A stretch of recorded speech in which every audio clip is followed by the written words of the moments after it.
It's 7 years since the UK voted to leave the EU. Much has happened since then.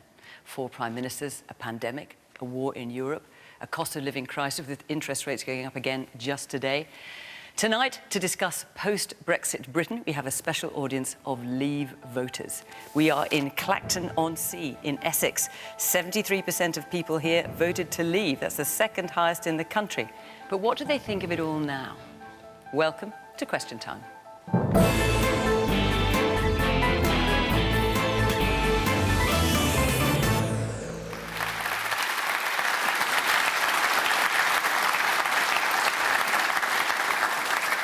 On our panel this evening, we were unable to get any government minister to come on the programme, so instead we are delighted to welcome John Redwood from the Conservatives, having led Margaret Thatcher's policy unit in the 1980s. He then served in various roles in John Major's government. He's twice stood to lead his party and has been a Eurosceptic all his political life.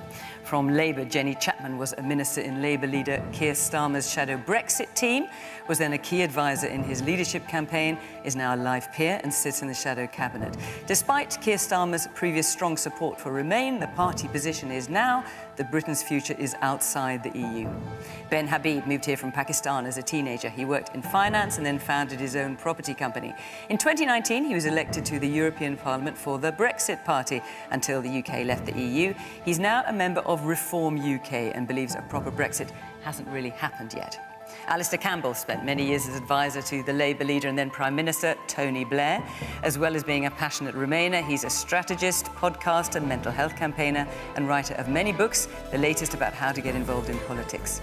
And here to provide sober analysis is Professor Anand Menon, who's director of the think tank UK in a Changing Europe. That's the wide-ranging body of academics who study and scrutinise the issues facing the UK since leaving the EU.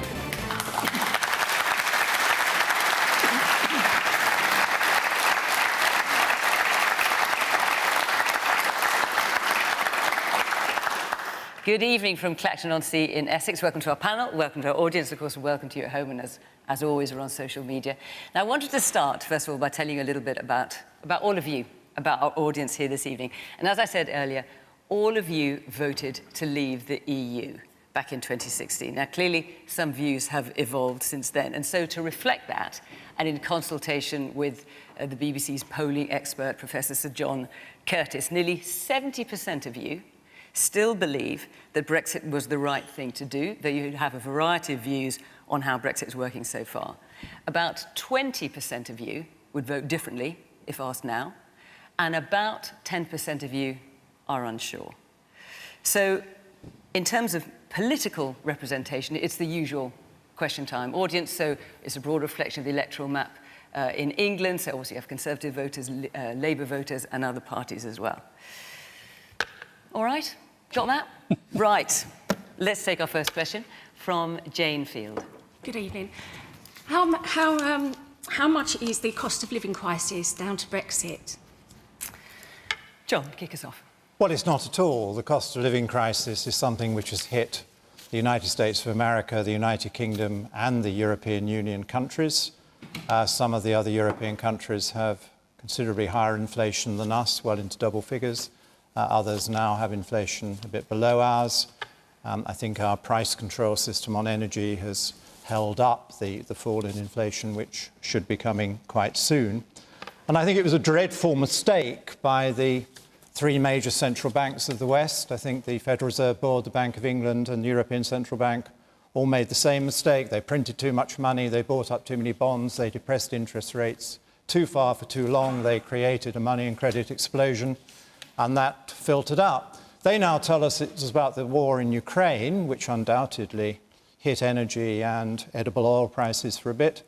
But of course, if that were the true explanation, they have to explain why Chinese inflation today is 0.2% and why Japanese inflation and Swiss inflation is just a bit over 2%. But as far so as there was a different way of central banking which didn't give you the inflation. As far as Jane's question is concerned, you're saying that the cost of living crisis has nothing to do with Brexit whatsoever. No, not that's your position. Nothing to do whatsoever. It was the credit and the money and the general Bank of England policy, which has now filtered out from the lead areas where the war was obviously quite important across the board. The worrying thing in the most recent figures, which were not good, is the inflation is now there in the service sector as well as in the commodities. Jenny, do you share that view? Nothing to do with Brexit? It will shock you to learn that I do not share that view. I think it is quite difficult to disentangle what's Brexit and what's just Tories and the government being so chaotic. The events of last autumn were an extreme example, but what we've seen is 13 years of a pretty neglectful attitude towards public services, towards the government, towards integrity and running this country properly. So when people are now looking at their mortgages and they realise that they're going to have to be paying the best part of £3,000 more every year to stay in the same house, they're very angry. And the cost of living crisis that we've seen so far is nothing compared to what is about to hit very many families in this country. So how much of that is Brexit? How much of it is a chaotic government? I think it's very difficult to disentangle. But I presume you have tried to disentangle it, so how would you differentiate? There are certainly things that, because the government left the EU in the way that it did and got the bad deal that it got, things like our food and drink manufacturers are crying out for a better deal because they want to be able to trade without having to fill in one set of forms over here, another set of forms over there. The whole point of Brexit, as I remember, was about getting rid of some of this red tape. Actually, we've doubled it for a lot of our manufacturers, and food and drink is our biggest manufacturing sector in the UK. It's a really, really important industry for us, and it directly impacts the prices that we're paying at the till. So there are things that have happened because of Brexit. But I think now what we're seeing actually is a penalty after 13 years of Tory government. OK. Now, listen, I want to hear from all of you as well. You're sitting there very quietly, so get your hands up if you want to put your 10 penneth into this. Yes, we'll come to you. Let me get a microphone to that man at the back and that man there, and then, Anand, let's come for you. So John is saying it's got nothing to do with Brexit whatsoever. Jen is saying it's got something to do with Brexit. What would you say, Anand? Well, I mean, what I'd say first and foremost is the cost of living crisis is not driven primarily by Brexit. It's driven, and it was started by international factors, the war in Ukraine, the tail end of COVID. That's why it's hit the whole of Europe equally. But I think it's hard to argue that Brexit hasn't had an impact and made it slightly worse than it wouldn't have been for at least three reasons, I think. One, the devaluation in the pound we saw after the referendum has made imports more expensive because the pound went down, and that fed into inflation slightly. Secondly, making trade more difficult, which Brexit did, is also going to have an impact on prices. And thirdly, ending free movement has meant that labour shortages that are there for a variety of reasons, a lot of them to do with COVID, have again been slightly exacerbated. So Brexit isn't the main cause, but it's certainly an element that accounts for some of the cost of living crisis.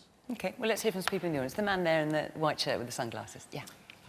I think it's hard for people to understand that Brexit can't be causing a cost of living crisis when me, as someone who runs a business, is being directly affected by the rise of import costs and the costs of getting IT equipment, for example, which is what I predominantly sell, into the UK, is becoming more and more difficult and more expensive, and that I'm having to pass them expenses onto my customers, and that's part of the cost of living crisis.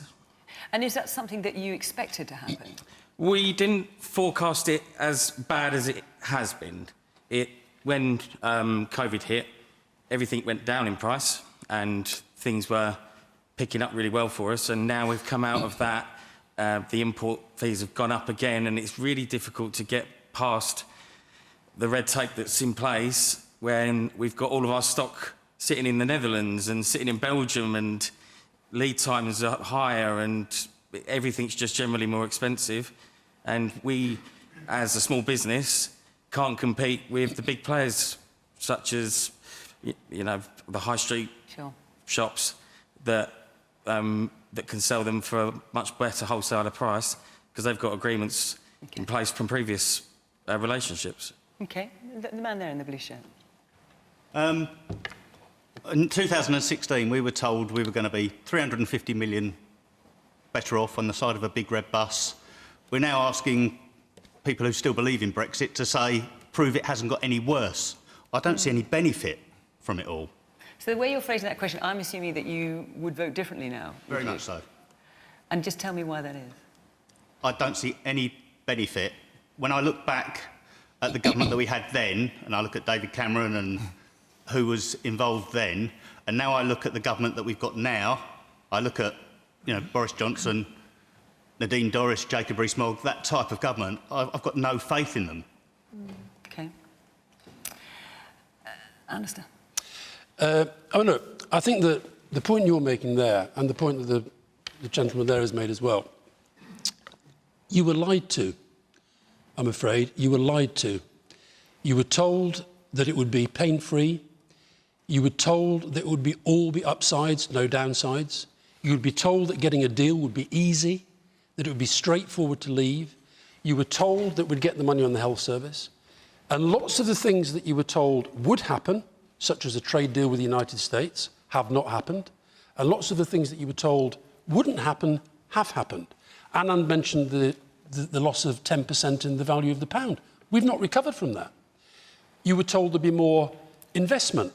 Investment has flatlined. We were told it would be a boost to productivity. Productivity has flatlined. Trade has been hammered. And I hear the story that this gentleman has told virtually everywhere I go, particularly from small businesses, who are drowning in red tape. And I'm afraid that, look, I understand why a lot of you guys voted for Brexit, because you felt that Johnson, Farage, these con men were coming along, offering you something that was going to make your lives better. And I was in a school today, just a few minutes away from here, Clacton Coastal Academy. Really bright kids, really nice teachers, fantastic school in a very tough area. And I asked the kids what they thought of Brexit, and all but 2 said they would vote to rejoin the European Union if they had the chance. That is a future that I'm afraid, I think this government, and I don't blame you for voting, I blame them for lying to you. They lied, they've not been properly held to account. Johnson's gone for lying about COVID. He's still not properly been held accountable for Brexit. And we're all of us paying a higher price in our cost of living and everything else because of the lies that we were told. I'm not sure if you're one of the con men that Alice is referring to. Well, let me deal with that. To be fair to people like John and Ben, I think they've always believed in this and they've always had their reasons for it. Boris Johnson never believed in Brexit. Boris Johnson went for the referendum as a way of advancing his own career and becoming Prime Minister. Well done. He did it. Okay. The mess he's left this country in, that guy should never, ever be forgiven for it. Ben. So the question is, just to remind you, how much is the cost of living crisis down to Brexit? The cost of living crisis has absolutely nothing to do with Brexit. Well, even when you hear the man there who's running using it in an IT Well, let me address that point straight away. If Brexit was responsible for any greater difficulty in trade, you would expect the trade between the United Kingdom and the European Union to have diminished quite considerably since we left the EU, technically left the EU. Actually, last year, we exported more than we've ever exported to the EU, £340 billion worth of exports. Sadly, we also imported more than we'd normally import, which was £432 billion, and the trade deficit that we ran with the EU last year was exactly the same level, pretty much, that we'd run for many years before the pandemic. And that trade deficit, ladies and gentlemen, is much worse for the pound. The trade deficit being 92 billion last year. That trade deficit is much worse for the pound than us leaving. That trade deficit is bleeding the UK of foreign exchange. We're having to sell pounds to buy foreign exchange, to buy European goods. Actually, the problem with Brexit is not that Brexit's caused problems, it's that we haven't properly Brexited. And I will agree completely, wholeheartedly with Alastair when he says that the Prime Minister was loose, at least in his association with the truth, when he promised to get Brexit done. Because what he said to us, and it's on page 5 of the Conservative Party manifesto, was that the country would leave the European Union as one united kingdom, that we would take back control of our laws, our borders, our cash, and our, did I say laws? And our laws. And we haven't done that. Borders is the one you missed. Did I misboard it? My goodness. Ben, sorry, just what's your name with the glasses there?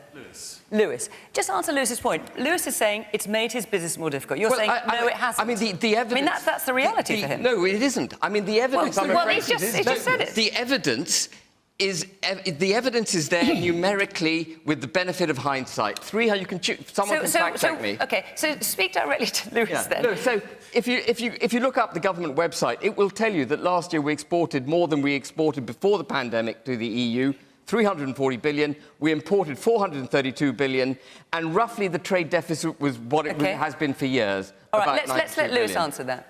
Sorry, just one thing I wanted to come back on. It was the mention of the pounds and things like that. It's the pounds and the pence that matter to my customers, and the savings that I have to pass on, I can't do anymore because of the very red tape.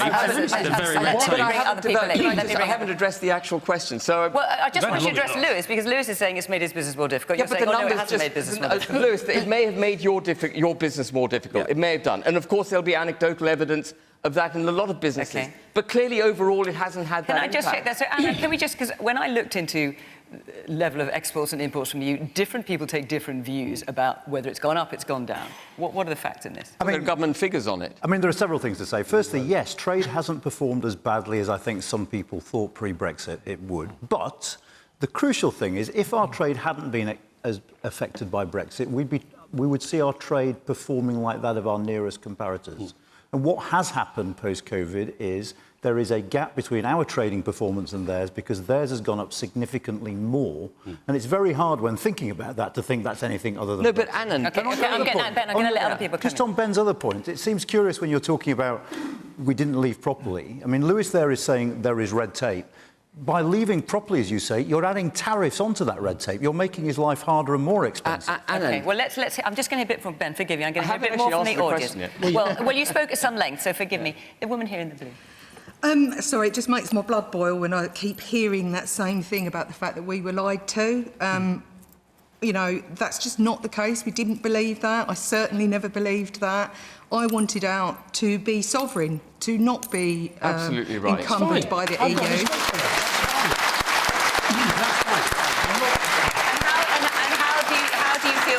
Brexit is working for you now? Absolutely hasn't. Missed opportunity. I'm absolutely fully paid right. up. You're saying it's a missed opportunity. What about the woman here in the black dress? I would just like to say back to Ben, the thought that always arises, it's literally the first thing that you say, that people with your opinion say. It's like Brexit could be good if it went to a different school. No, I'm so sick of that. Not at all. No, hang on. Let her speak. Yes, carry on. Where is the gumption from both Labour and the Conservatives to say, actually, no, this is what we're going to do about it? I'm honestly, like the lady said about her blood boiling, this boils my blood when all that is rolled out is, well, there could have been a good Brexit if other... And it's... Well, I promise you, we're 7 years on. Well, we are... later in the programme going to get to exactly that point. So keep your blood down just for a minute. Absolutely. But we will get there. Yes, the woman there in the flowery top. Yes, what I'd like to say is the reason that I wanted to come out of Brexit was because we seemed to keep to all of the rules and many foreign countries didn't. I'm just talking about people that go up on roofs, for one thing. We kept, when they brought the rules in about the safety guards, we took that on board. But when you went to France or Germany or something, they were all up on their roofs with nothing. And we were paying the cost of having to do it the right way, and they weren't. And that's one of the biggest reasons why I voted to come out. And are you happy with how things are working for you at the moment? I'm not unhappy. There's a lot of things that aren't right. So, but I just think we need to really get to grips with where we are, what we want, and just keep to it, and not keep changing our mind every 5 minutes either. That's what I hate it, when they keep changing their minds. And the woman there in the third row back. Yes. Hi. Since Brexit, are we now worse off? Are we broken Britain? And what party will grow a backbone and stand up and fight for us and put Great back into Britain? OK. Let me hear one more. Let me hear one more point. The man here in the front. So, just going back to the original question of, is Brexit the cause of the cost of living crisis? I have to agree that I think COVID was definitely partly to blame for the cost of living crisis. But it seems strange to me that whilst everybody can't afford bills, people can't afford to buy food, people can't even afford heating bills, that the only people actually benefiting out of anything rising in price is the government, because it's percentile. The income for the government is percentile. In terms of taxation? In terms of taxation. So if the price of everything increases, the government gets more money. And they put out a lot of money funding COVID. So it kind of makes sense that there is a cost of living increase because billions of pounds were spent on COVID. I'm going to move on because there's a number of elements I want to get through, dictated by the questions that you submitted before you arrived. Before I do, I just want to tell you where we'll be next week. We've got 2 more programmes before the summer break. Normal service will be resumed. They won't be all about Brexit. Next week we're in Exeter in the southwest of England, and our last show of the series is in Fleetwood on the Lancashire coast. So if you want to come and be part of the audience, go to the Question Time website, here is the address, and follow the instructions there, and we would love to see you. OK, let's take another question now from Sean Garnham. Are we yet to see any Brexit dividends due to interference, incompetence, or just pure execution, or in fact were we deceived? And can I just ask you what you think, Sean? I want a professional opinion, I'm afraid. Oh, OK. I'm sure you must have an opinion, but all right. I will go around the panel. Alastair, let's kick off with you. Yeah, I mean, look, I accept the point about sovereignty. Lots of people voted for that. And I'm not saying that... I was addressing the gentleman who was asking why things have not worked out as he thought they would. And the answer is that the people who led that campaign told a lot of lies. And having told those lies, they're still lying now. I would actually argue, though I've got a bit, at least these two have got the guts to come and face questions, unlike the government, I would at least agree with their passion in the belief and what they think Brexit could do. But I really do think that until we properly hold to account people who directly lied in the democratic debate and admitted it. You listen to Dominic Cummings, who actually ran the campaign. No, but he ran the campaign. Johnson was his little puppet, and he ran the campaign.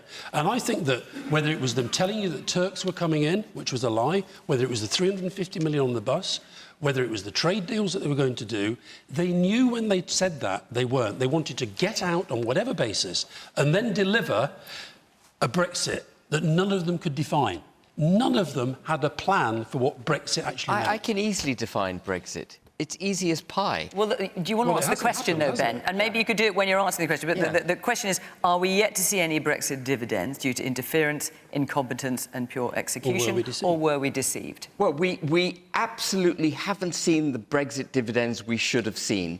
And that is because we haven't properly Brexited. So what do you mean by that? So what I mean by that is we have not become an independent, sovereign United Kingdom. Northern Ireland has been left behind in the EU single markets for goods. Because they lied about it? I know a lot about that because I fought a court case and the Act of Union has been broken. That's a fundamentally important part of the failure to properly deliver Brexit. And not in any sense downplaying the importance of Northern Ireland, of course. No. But it has an implication for the rest of the United Kingdom? Are you saying the rest of the United Kingdom is not Brexit properly? No, it hasn't, because when we signed the Trade and Cooperation Agreement, what Boris Johnson signed up to was non-regression on state aid. These are really important policy points. State aid, competition, employment and environment. We are not allowed to regress from EU standards, such as they were on the 31st of December 2020, including, ladies and gentlemen, a commitment to net zero. So if we want to get off net zero and we want to address the cost of living crisis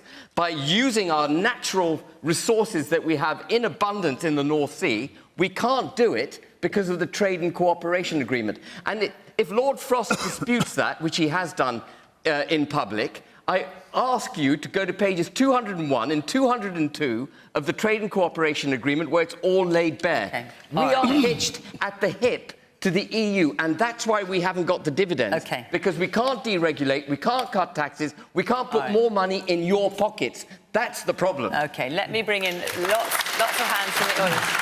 The man there, yes, in the white shirt and the green jacket. Yes. 2016 was the only lie.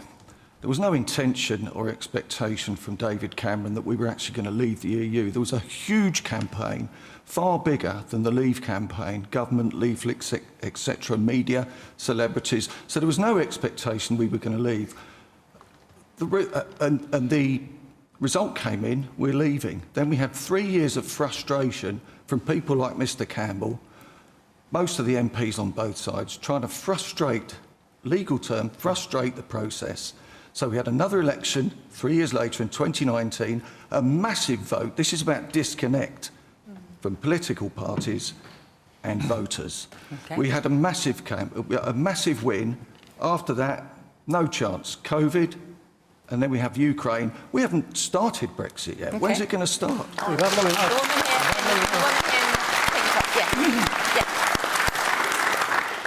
Yes. The thing is with the government, they're not talking to anybody. They're like people with their head in a paper bag at the moment. All right, and let's take another view. The man at the bank in the pink top or red top, yeah.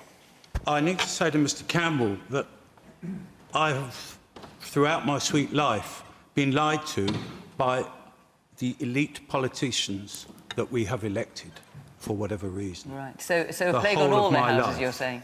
I beg your pardon? Now, I know there are people in the audience who have changed their mind about how they voted and did feel deceived. I haven't heard from them yet. We've heard from people who feel that we haven't had a proper Brexit. But, so we heard from one, but I want... Forgive me, sorry. But let me hear from a couple more voices. I want to make sure I get a range of views. Also, people are still a bit undecided. So, yes, you presume no one in the pink top there. Yes. Well, I believe that the majority of the 17 million that voted for Brexit were for genuine reasons, for the underlying principles about our sovereignty of Parliament. It wasn't because of a political slogan on the side of a bus. And do you feel the question is... Apparently those benefits have never actually materialised anyway. You know, the forecast of a saving of 10 billion, and that was actually downgraded by the Institute of Fiscal Studies to about 5 billion a year. In the context of the national health budget of 400 billion, it was never going to make that difference anyway. OK. And there's also people who are still undecided. You think it's too soon to say who? Yes, the person there in the green top. The problem with Brexit is that it was meant to be everyone's Brexit, whether you're Labour or Conservative, and the problem with it was moulded in the Tory right, so no Labour's views got included in that process. I think it would have been better to have everyone come together to make a Brexit for everyone, but it was just obviously hijacked by the Tories. So. And how do you feel it's working so far? Or rather, the question, sorry, forgive me, the question is, are we yet to see any Brexit dividends, or were we deceived? Yeah, we're not seeing the Brexit dividends. I mean, they were meant to curb immigration. What is it, like 130 or 140 million to Rwanda, and no one's gone there yet? I mean, we could have used that towards stuff in the country, or maybe helped those living on the boats, you know, have a centre for them. OK. So, John, are we yet to see any Brexit dividends due to, Sean, you're saying interference, incompetence and poor execution, or were we deceived? Well, we've seen some, and I'd like to see many more, and there are many more opportunities to be taken, and I live in hope. But let's so take the money. What dividends have we seen? Let's take the money first of all. We're already getting big savings. They are going on a spending spree in the EU. They're just raising 800 billion of borrowings to finance their big next programme. We won't be on the ticket. We won't be responsible for all that debt. They're just proposing another 66 billion on this year's budget. We won't be responsible for a share of that. The amount of money on the bus for the NHS, 350 million, we more than put that aside. The NHS is getting a lot more extra than that in the last 3 years. Part of that was COVID, but part of it was government decisions about increasing the amount of money going into the health service and anticipating the big reduction in outgoings to the EU, which we are going to be enjoying. So I think the money is a very big win. We will have control over the money. I think the transitional settlement was too dear for my liking, but it's almost behind us. And what about trade deals, we get the really big... So, well, for example, we were promised yes. a big trade deal with America. Fantastic. There's no sign of that. Well, no, I didn't think there would be. But, well, we were... There would be, John. Not with President Biden. There would be. But there is a very big one with the Trans-Pacific Partnership, which is an area of 500 million people with big rising prosperity and plenty of trade. John, you were elected...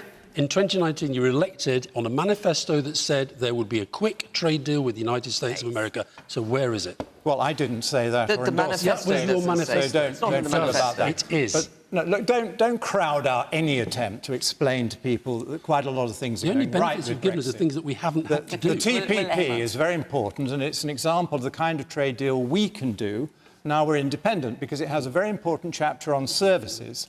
Now, we are one of the world's biggest, second biggest, I think, service exporter. And our services are at record levels and they're growing very quickly. And we now do trade deals that recognise and help services, which the EU would never do because they were all about French and German manufacturing and weren't very interested in our service sector. And we were told by Remain that we wouldn't be able to roll over the EU trade deals. We've rolled them all over as we rightly forecast we would.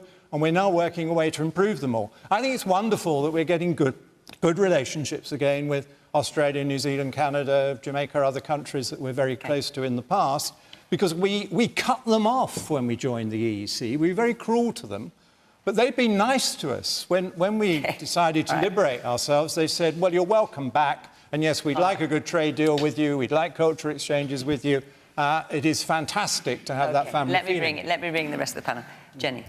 I mean, I think, to answer your question, Sean, I think the things that people thought they were going to get haven't happened. So most people that I speak to who voted for Brexit thought they were going to get great economic growth, investment in public services, amazing trade deals around the world, definitely thought that immigration would be easier to control.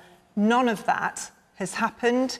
Now, that doesn't mean that this country is going to go to hell in a handcart because we're not in the EU. I do not believe that. I think we have a wonderful future ahead of us. And yes, we can put the great back into Great Britain. That anybody who wants to be in government should have that as their aim. We've got a great future.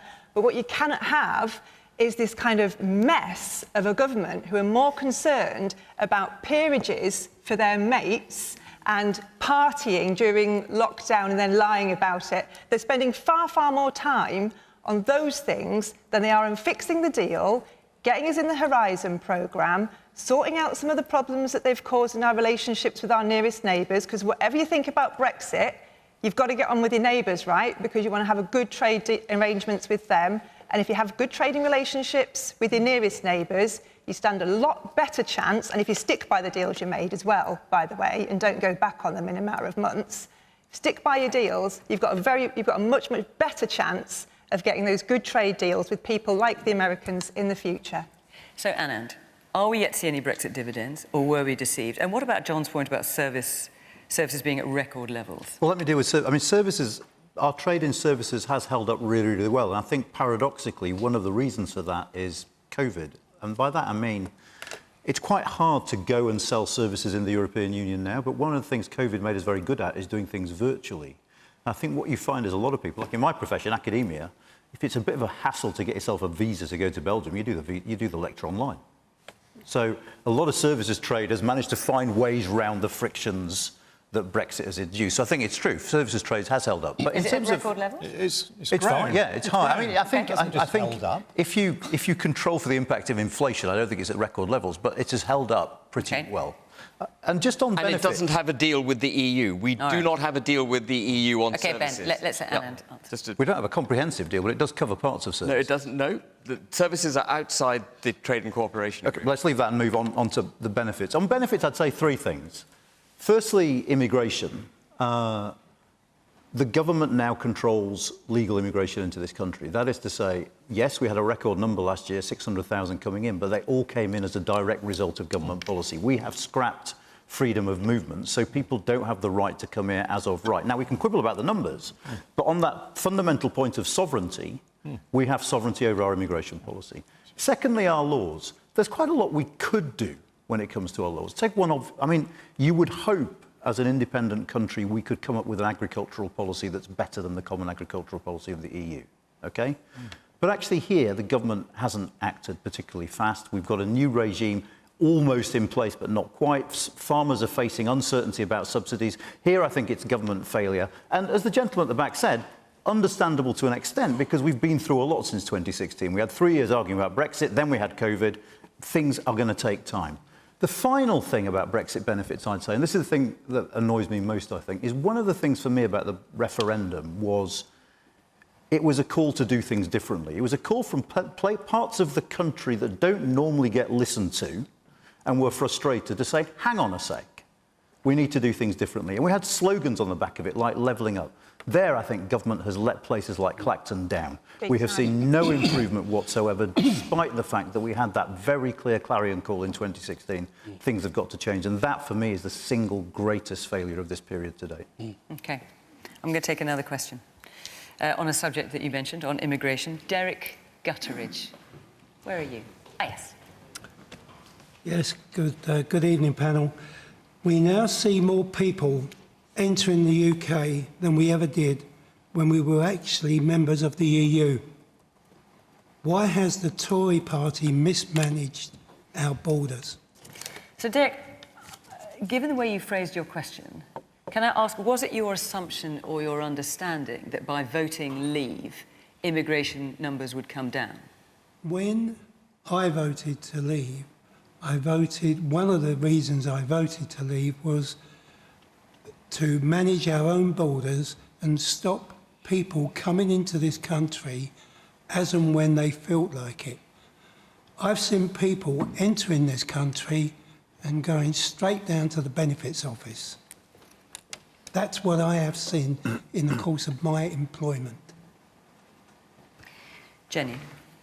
I mean, I think there's no doubt that this government's lost control of this, completely lost control of legal and illegal immigration. I think that it takes so long now for decisions to be made on an individual case that people are waiting and waiting for years to have their applications processed. They're being put up in unsuitable accommodation in hotels, and now we hear in barges and God knows what else. And that's costing everybody a fortune, by the way, because they can't get the administration right to deal with these things. On people who come to work, the number of work visas has gone up exponentially. And the reason for that is because this government allows employers to pay someone they recruit from abroad 20% less than they would have to pay if they recruited in the UK. And also because people coming from the EU before didn't need work visas, so we didn't count them in those figures. So what you need to do, one, you need to stop this practice where you can pay people coming in from overseas less than you have to pay local people, 20% beneath the market rate. Two, if something's been on the shortage occupation list for 10 years, 15 years, perhaps there's something you need to do about skills and training people in this country to do those jobs. It is outrageous that nursing has been on the shortage occupation list for 15 years. You know, why do I have young people who live in my town, I'm from the northeast, who really want to get onto nursing courses and can't, even though they've got the qualifications? It's wrong. The government could be gripping this, doing a lot more to give opportunities to our young people and stop the reliance on people coming from overseas. But when we do need people, they should be able to come too, because they can contribute. Man there in the blue shirt. Just picking up the points that Alastair made and Mr. Redwood made, is it a case of transparency? Because it doesn't matter what is being said, as a politician you will say something differently. You'll find that it's Ukraine, it's the cost of living or something else that's causing all the problems. And if politicians are slightly more honest with us, then we could make an informed decision. Yeah. And going back to the issue of immigration, in my business, bringing people from abroad, we just aren't having the skill sets in the UK to produce the things that we want to do and the development projects that we want to do. And so getting those people from abroad is the paperwork, finding them is a nightmare. And so as a result, you can't go forward as you would have done if you were part of the EU, because the labour force is much bigger. And more importantly, if I was doing a building job in my house, I could have got a Polish builder half the cost. Now I can't. So can I ask, what is your business out of interest? We're a developer of small nuclear power stations. Oh, my goodness. Right, OK. But I'm also the chairman of... When you voted leave, yeah. did you think, given that it was obviously going to stop freedom of movement for the EU, did you think that it would be harder to get people to fill the jobs, or is this an unexpected result for you? I think it's an unexpected result, but at the same time, the implication was that we could manage the people that we wanted to import and bring on board. We can't do that because it's a paper exercise now.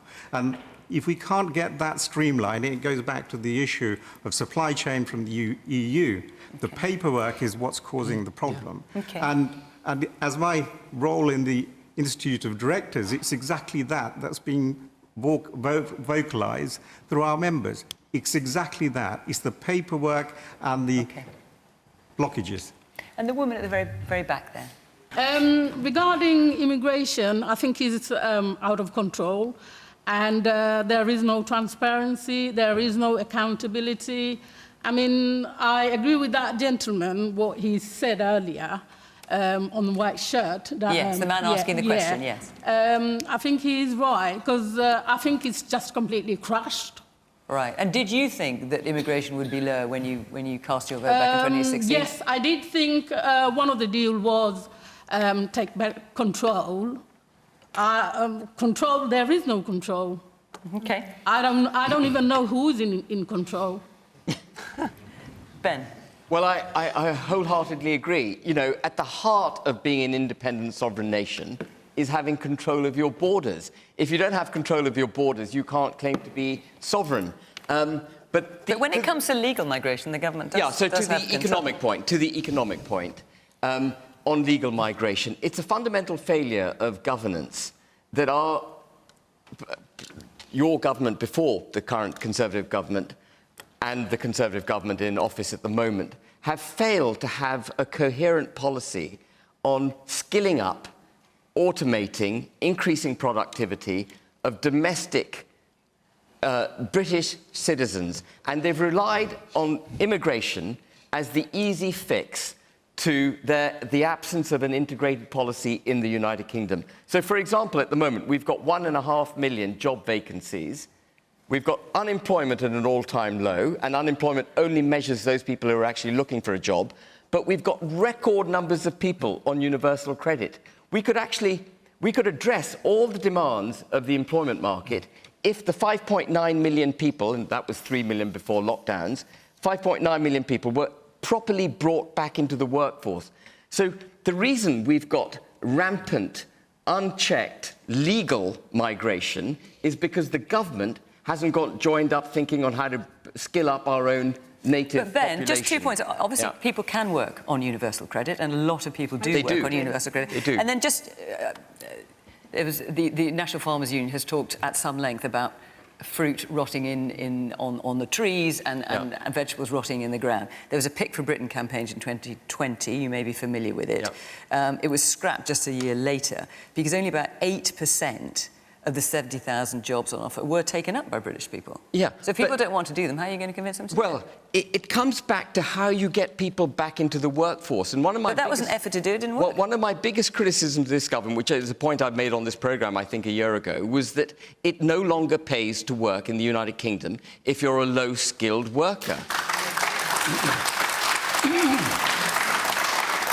Taxation, thank you. Okay. Taxation rates are so high, it just doesn't make sense. All right, let me bring in Anand here. So we've heard from two people there, at least two people, who when you vote to leave the EU, you thought that a result of that would be, amongst other things, that immigration would come down. And as we know, net immigration was 330,000 at the time of the vote in 2016. It's a record 606,000 now. I mean, to be fair to the Leave campaign, as far as I can recall, Vote Leave never said we'll reduce numbers. They said we will take back control of immigration. The Tory manifesto of 2019 said overall numbers would be lower, but the problem there isn't with Vote Leave.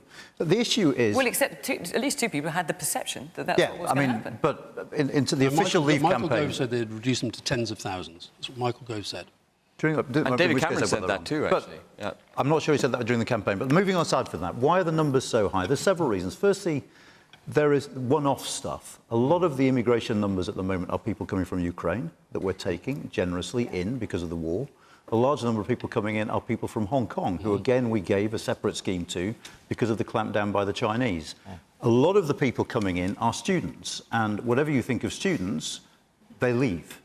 They'll do their course, so after the 1 or 2 years of their course, they'll go back. So an awful lot of the numbers are either people who are here on a special scheme or people who are going to leave at the end of their studies. The other reason why immigration is high is because businesses want those people here. Yeah. These people aren't coming against our will. They're coming because it's government policy, and it's government policy because we need healthcare workers. We need social care workers. Without immigration, we would not have enough people in those sectors, and even with immigrants, we don't. And so there is a demand from business. Now, it's perfectly legitimate to have a debate about whether we think the numbers are too high or too low, but at the moment, immigration numbers are a consequence of government policy rather than something that has escaped governmental control. Okay, forgive me, because I'm going to bring in 2 members of the panel, and then I want to move on, because there's one very important question I want to get to at the end, and I want to make sure I've got plenty of time to do it. So reasonably briefly, John, if you would. Well, we are now able to take control of our borders and control our immigration. I think that is great progress. So what do you say to Derek, then, who's not very happy about it? I'm just going on to that. I quite understand why people were not expecting 600,000. I wasn't expecting 600,000.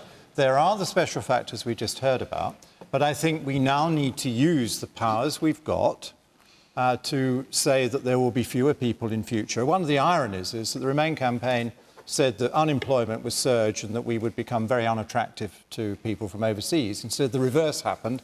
Unemployment tumbled. We created a large number of jobs. I think part of the problem with this is we are now finding a lot of people Jenny, let him answer, in fairness. So what I'm saying is that it is good news we can control it. We now need a civilised public debate about what is an appropriate number, and we can change the rules, because most of these people are coming in perfectly legally. And as you've seen tonight, some employers want more, lots of other people want less. One of the points I always make in the debate is you have to be realistic about the costs and what you can offer. I don't want to invite people into my country if they can't find a decent house and a decent job and live to a decent standard. That's particularly why they are coming. We are putting too much pressure, in my view, on our supply of houses and our supply of really good jobs, and that is causing stresses and strains, as we've seen tonight. So I do think we need, after these special factors, to tone it down, but it is great news that we, the British people with our government, can actually do that. Alastair. I was very interested in the gentleman there talking about the need for the politicians actually to explain things honestly. And I think, for example, in relation to the broader immigration picture, the fact is, we talked earlier about the economic consequences of Brexit. And one of them is that there was serious disruption to the labour market. A lot of people, for example, you mentioned the health service, left. People who were suddenly either left because they couldn't stay, couldn't get settled status, or they left because they didn't feel welcome. So we have a staffing crisis in some of our public services, in part because of that. I think your organisation actually worked out there were 330,000, essentially that we've lost 330,000 jobs that we currently can't fill. Now, so I think the politicians have got to be honest about that and say, we are going to have to fix some of these problems by making it easier for some people to come in.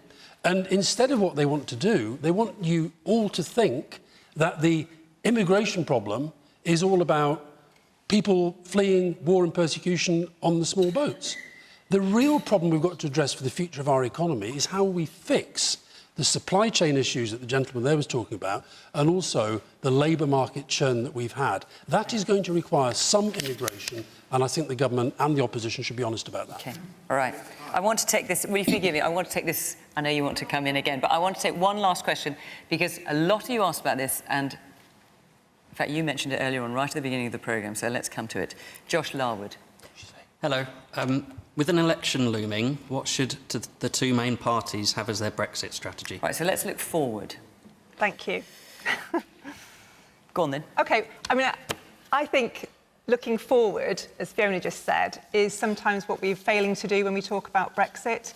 And it's all about reliving, was I lied to, was this or that true, was there a promise, and was that promise being delivered? And I just think, really now, in 2023, after everything we've been through with COVID, that looking forward is what we have to be doing. So well, let's do it then. So the question is, there's an election, we get that point, and I think that's exactly the point Josh was making. So there's an election looming. What is the Labour Brexit strategy? What we need to do is to make Brexit work, because we have left the EU, and the Labour Party is not going to have another referendum, it's not going to take us back into the EU, we're not going to be joining the single market or the customs union. I'm so sorry, Alastair. I know this is breaking your heart. Jenny, in fairness, what are you going to do? And I will. Well, I'm explaining. So it's. You're saying what you're not going to do, but what are you going to do? That's very important to be clear about that, because I know that there will be people here tonight who have doubted that, and I think the clearer we are about it, the more you can hold us to it,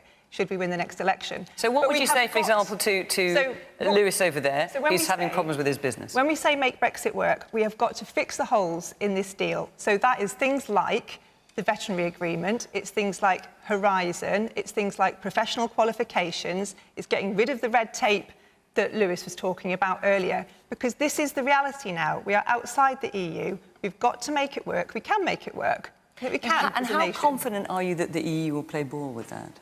Well, I don't think the EU is sitting by the phone waiting for us to call, if that's what you mean.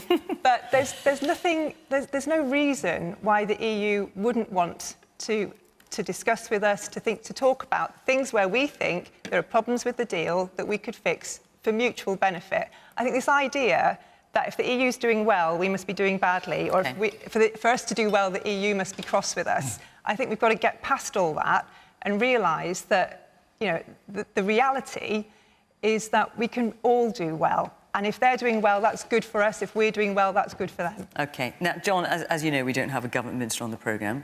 But the question is, what should the two main parties offer as a Brexit strategy? So you're a Conservative, so you'll do... I hope to influence the manifesto, and I'm bursting with ideas on how we take advantage. But what do you think the government, being an independent country, should offer as a Brexit strategy? I think they do need to go back to their agricultural subsidy regime. I think it spends too much money on stopping people farming, and it should spend much more money on creating much more great British food. We've got a food shortage and dear prices. I think people like to buy more British food. Let's use our subsidy intelligently to promote really good British growing.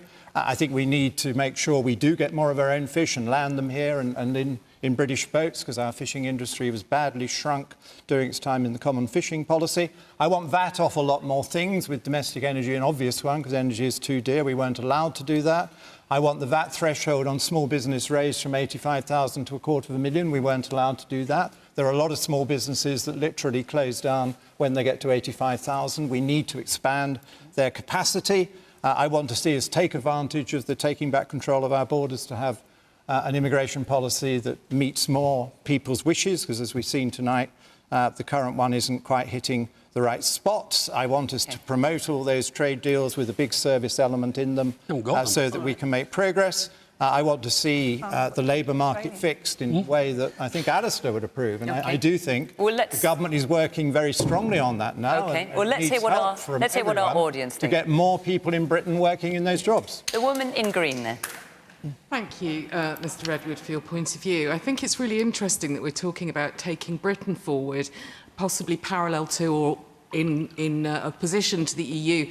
Really, we should be talking about where our position is in the entire world and working to actually work with all of the world, and that's why we don't have a trade agreement with the US, because A, we had Trump, and B, we had Boris. So it's never going to work. But in terms of the rest of the world, we can be market leaders, and I think we've mentioned that our service industries are exceptional, but that also needs to waterfall down into the local communities and make sure that things are underpinned. And the very idea that people that are on universal credit are just enjoying themselves is absolutely ridiculous and disgusting. The woman there, further back, yes, you've had your hand up for a while. Oh, hi. I'd just like to say I totally endorse, Mr Redwood, what you've said about VAT for small businesses, because I think at the moment we're on the threshold of a lot of businesses going out, small businesses, which just cannot carry on for another quarter. And I think the VAT needs to change as a matter of urgency. OK. Anand, what's, in your view, what should the Brexit strategy be from whoever forms the next government? Well, I'm afraid I think the Brexit strategy will be to say as little as possible about Brexit, because both parties have manoeuvred themselves into a position where they don't want to talk about it. So I think that's what we'll get. I think that's a shame, because what both parties should do is be honest. What we've not had in this debate about Brexit from the start is any honesty about trade-offs. And there are legitimate trade-offs. If you want to be in control of your laws and your borders, that's fine. The problem with that is that Lewis is going to face red tape, because unless you're in the single market, there are going to be impediments to importing things from the European Union. It's perfectly legitimate to say, I choose the red tape. But what I would like to have 7 years after that referendum, are political parties willing to say, here are the trade-offs. This is how we will play that trade-off, and this is why. Because then at least we can have an honest debate and be straight about what Brexit means and what we're going to do about it. OK. We haven't got long, so you're going to be reasonably brief. Forgive me. Alastair.